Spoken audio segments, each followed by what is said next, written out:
Hello everyone, welcome back to our channel. आज से हम एचपीपीएससी पेपर 1 के मॉक टेस्ट दोबारा से स्टार्ट कर रहे हैं। आज की वीडियो का फर्स्ट क्वेश्चन है हमारे पास, निम्न में से कौन सा कथन सत्य नहीं है।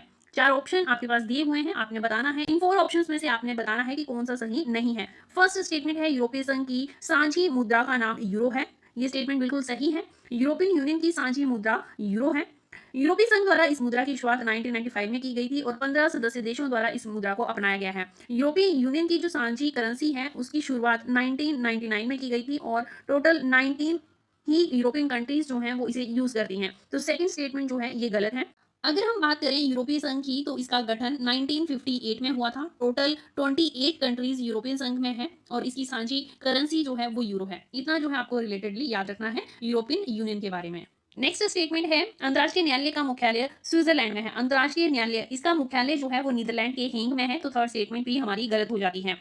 फोर्थ है, 1951 में एशियंस गेम की मेजबानी सबसे पहले भारत देश ने की थी। ये स्टेटमेंट बिल्कुल सही है। एशियंस गेम की पहली बार मेजबानी भारत देश ने की थी और 1951 में ये गेम्स आयोजित की गई थी। तो स्टेटमेंट हमारी दूसरी और तीसरी गलत है। तो यहाँ पे हमें गलत स्टेटमेंट ही चूज करनी है। तो second and third means C option जो है इसका सही उत्तर है। नेक्स्ट क्वेश्चन देखिए, भारत की सबसे बड़ी खारे पानी की झील कौन और कहां पर है। सबसे बड़ी खारे पानी की झील भारत की है चिलिका झील और ये उड़ीसा में स्थित है। इसका सी ऑप्शन सही होगा। नेक्स्ट क्वेश्चन देखिए, गुरुत्वाकर्षण का नियम और गति के सिद्धांत निम्न में से किस वैज्ञानिक द्वारा दिए गए हैं। गुरुत्वाकर्षण का नियम और गति के सिद्धांत ये न्यूटन के द्वारा दिए गए हैं। ए ऑप्शन इस क्वेश्चन का सही उत्तर है। डाल्टन की बात करें तो डाल्टन ने परमाणु का सिद्धांत दिया था। बात करते हैं अल्बर्ट आइंस्टीन की, तो इनके द्वारा फोटो इलेक्ट्रिक इफेक्ट का कॉन्सेप्ट दिया गया और 1921 में इन्हें नोबेल प्राइज भी मिला था। E is equal to M C square, ये फिजिक्स की इक्वेशन है और ये भी अल्बर्ट आइंस्टीन द्वारा ही दी गई है। नेक्स्ट क्वेश्चन है, निम्नलिखित कथनों पर विचार कीजिए और सही कथन चुनिए। पन्ना आरक्षित जैव मंडल मध्य प्रदेश में स्थित है। स्टेटमेंट बिल्कुल सही है। मध्य प्रदेश में पन्ना आरक्षित जैव मंडल स्थित है। दूसरी स्टेटमेंट है, भद्रक मैग्रोव का संबंध उड़ीसा से है। ये स्टेटमेंट भी बिल्कुल सही है। भद्रक मैग्रोव ये उड़ीसा राज्य में स्थित है। थर्ड स्टेटमेंट देखिए, कच्छ की खाड़ी में सबसे बड़ा मैग्रोव है। सबसे बड़ा मैग्रोव जो है ये पश्चिम बंगाल में स्थित है। तो ये स्टेटमेंट गलत हो जाती है। सबसे बड़े मैग्रोव सुंदरबन को वर्ल्ड हेरिटेज साइट में भी शामिल किया गया है। फोर्थ स्टेटमेंट है, सिमलीपाल आरक्षित जैव मंडल केरल राज्य में स्थित है। सिमलीपाल आरक्षित जैव मंडल ये उड़ीसा में स्थित है। तो ये स्टेटमेंट आपकी गलत हो जाती है। उड़ीसा राज्य में ये जैव मंडल स्थित है। तो हमारे पास कथन पहला और दूसरा सही है। तो हमारे पास डी ऑप्शन जो है वो सही आंसर होगा। 1 एंड 2 आर करेक्ट।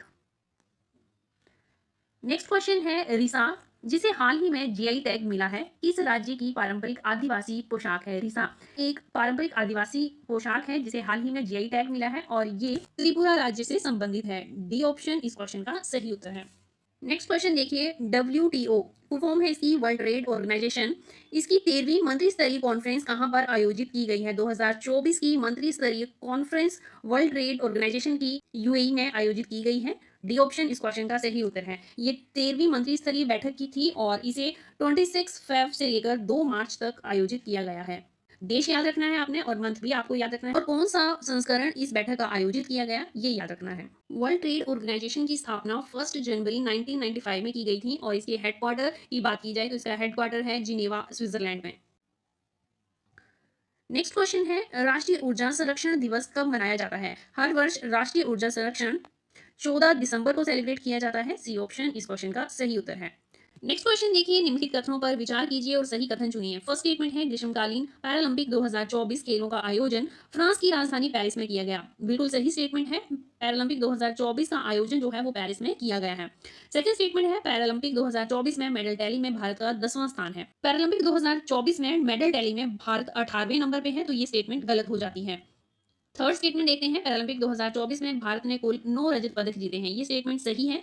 टोटल पदक की बात की जाए तो भारत ने 29 पदक जीते जिसमें से 7 गोल्ड, 9 सिल्वर और 13 ब्रोंज मेडल थे। ये पेरिस पैरालंपिक की बात हो रही है। चलिए फोर्थ स्टेटमेंट देखते हैं। फोर्थ स्टेटमेंट में कहा गया है, ग्रीष्मकालीन ओलंपिक 2024 की मेडल टैली में भारत 75th नंबर पर है। यहाँ पे ओलंपिक की बात की है और मेडल टैली में भारत ओलंपिक में 71st नंबर पे था।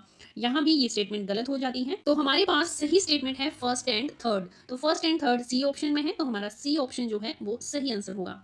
नेक्स्ट क्वेश्चन है, विश्व में सबसे बड़ा एल्यूमिनियम उत्पादक देश कौन सा है। सबसे बड़ा एल्युमिनियम उत्पादक देश है चाइना। बी ऑप्शन सही आंसर है। फर्स्ट नंबर पे चाइना है, तो भारत जो है एल्युमिनियम उत्पादक पे कौन से नंबर पे है ये भी पता होना चाहिए। तो भारत का सेकंड नंबर है, फर्स्ट पे चाइना और भारत सेकंड नंबर पे है। इसके साथ साथ रिलेटेड ये भी बता देती हूँ कि मिल्क उत्पादन में भारत फर्स्ट नंबर पे है। चलिए नेक्स्ट क्वेश्चन है हमारे पास। बहुराष्ट्रीय हवाई अभ्यास तरंग शक्ति 2024 की मेजबानी निम्न में से किन राज्यों द्वारा की गई है। बहुराष्ट्रीय हवाई अभ्यास तरंग शक्ति 2024 की मेजबानी भारत के दो राज्यों ने की है मिलकर, और ये हैं तमिलनाडु और राजस्थान। सी ऑप्शन इस क्वेश्चन का सही उत्तर है। नेक्स्ट क्वेश्चन है, हिमाचल सरकार द्वारा शुरू की गई हिम उन्नति योजना की कुल कितनी लागत है। हिम उन्नति योजना हिमाचल सरकार द्वारा शुरू की गई है ताकि हिमाचल में प्राकृतिक खेती को बढ़ावा दिया जाए। इस योजना के लिए सरकार द्वारा 150 करोड़ रुपए खर्च किए जाएंगे। सी ऑप्शन इस क्वेश्चन का सही उत्तर है। सरकार द्वारा इस योजना से 1.92 करोड़ किसानों को लाभ होगा। नेक्स्ट क्वेश्चन है, हिमाचल के किस शहर को 3 लाख से कम आबादी वाले शहरों की श्रेणी में स्वच्छ वायु सर्वेक्षण पुरस्कार 2024 मिला है। 3 लाख से कम आबादी वाले शहरों की श्रेणी में हिमाचल के नालागढ़ को ये पुरस्कार मिला है। स्वच्छ वायु सर्वेक्षण पुरस्कार 2024 ये नालागढ़ को मिला है। नेक्स्ट क्वेश्चन है, बुशहर रियासत के किस राजा को मुगल औरंगजेब के द्वारा छत्रपति की उपाधि दी गई थी। ये उपाधि दी गई थी कहरी सिंह को। कहरी सिंह को औरंगजेब द्वारा छत्रपति की उपाधि दी गई थी। ए ऑप्शन इस क्वेश्चन का सही उत्तर है। नेक्स्ट क्वेश्चन देखिए, नीचे दिए हुए कथनों पर विचार कीजिए और गलत कथन का चुनाव करें। गलत कथन जो है वो हमें चुनना है। फर्स्ट स्टेटमेंट है हमारे पास, यमुना नदी की हिमाचल प्रदेश में कुल लंबाई 22 किलोमीटर है। ये स्टेटमेंट बिल्कुल सही है।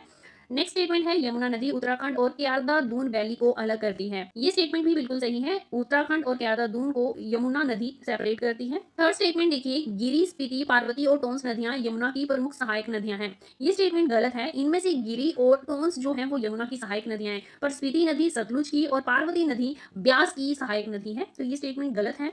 फोर्थ स्टेटमेंट देखिए, फोर्थ स्टेटमेंट है यहाँ पे, परसारी नदी टोंस की सहायक नदी है। परसारी नदी पब्बर की सहायक नदी है, ना कि टोंस की। इसीलिए थर्ड और फोर्थ स्टेटमेंट हमारी गलत होती है। हमारा सही आंसर होगा ऑप्शन डी।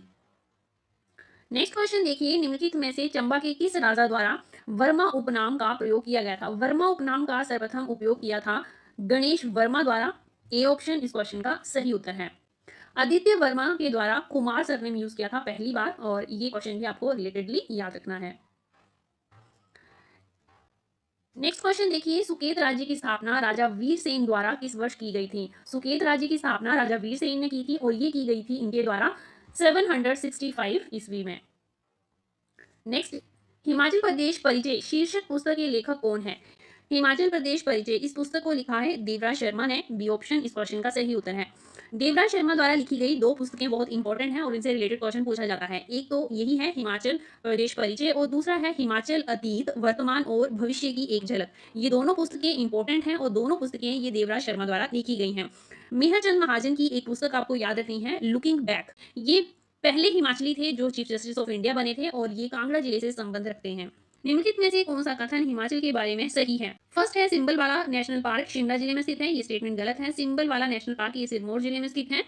नेक्स्ट है, कांगड़ा और भरमौर के बीच इंद्रहार दर्रा स्थित है। ये बिल्कुल स्टेटमेंट सही है। पीशू चोटी हिमाचल प्रदेश के लाहौल स्पीति जिले में स्थित है। ये स्टेटमेंट गलत है। ये किन्नौर जिले में स्थित है। फोर्थ स्टेटमेंट है, न्यूंगल चिनाब नदी की सहायक नदी है। ये स्टेटमेंट भी गलत है। हमें सही स्टेटमेंट चुननी थी, तो सही स्टेटमेंट है हमारी ऑप्शन बी, कांगड़ा और भरमौर के बीच इंद्रहार दर्रा स्थित है। नेक्स्ट क्वेश्चन देखिए, निम्नलिखित में से कौन सा विटामिन पानी में घुलनशील है। पानी में घुलनशील दो विटामिन होते हैं, कौन कौन से, B and C. Vitamin B और सी ये दोनों पानी में घुलनशील होते हैं। इसके अलावा जो भी विटामिन आपके पास हो ऑप्शन में, वो पानी में घुलनशील नहीं होंगे। तो यहाँ पे बी ऑप्शन सही होगा, विटामिन बी। नेक्स्ट क्वेश्चन देखिए, निम्नलिखित कथनों पर विचार कीजिए और सही कथन चुनिए। फर्स्ट स्टेटमेंट है, धौला सिंह जल विद्युत परियोजना हमीरपुर जिले में स्थित है। ये स्टेटमेंट बिल्कुल सही है। हमीरपुर जिले में धौला सिंह जल विद्युत परियोजना स्थित है। सेकंड है, धौला सिंह जल विद्युत परियोजना ब्यास नदी पर 66 मेगावाट की क्षमता से बनी है। ये स्टेटमेंट भी सही है। ब्यास नदी पे ये बनी है और इसकी कैपेसिटी जो है वो 66 मेगावाट है। थर्ड स्टेटमेंट, सुन्नी जल विद्युत परियोजना शिमला और कुल्लू जिले की सतलुज नदी पर बनी 400 मेगावाट की जल विद्युत परियोजना है। ये स्टेटमेंट गलत है, क्योंकि इसकी कैपेसिटी की बात करें तो इसकी कैपेसिटी है 382 मेगावाट, और ये शिमला और मंडी जिले की बाउंड्री पे बनी है। तो थर्ड स्टेटमेंट गलत हो जाती है। फोर्थ स्टेटमेंट देखते हैं, सुन्नी परियोजना पर राज्य सरकार द्वारा 2614 करोड़ रुपए निवेश किए जाएंगे। स्टेटमेंट सही है। इसकी कुल लागत 2614 करोड़ रुपए राज्य सरकार द्वारा सुनिश्चित की गई है। तो फर्स्ट, सेकंड और फोर्थ स्टेटमेंट सही है। तो हमारा ए ऑप्शन जो है इस क्वेश्चन का सही उत्तर होगा। आई होप ये वीडियो आपके लिए हेल्पफुल रहे। वीडियो पसंद आए तो लाइक जरूर कर दें। Thanks for watching.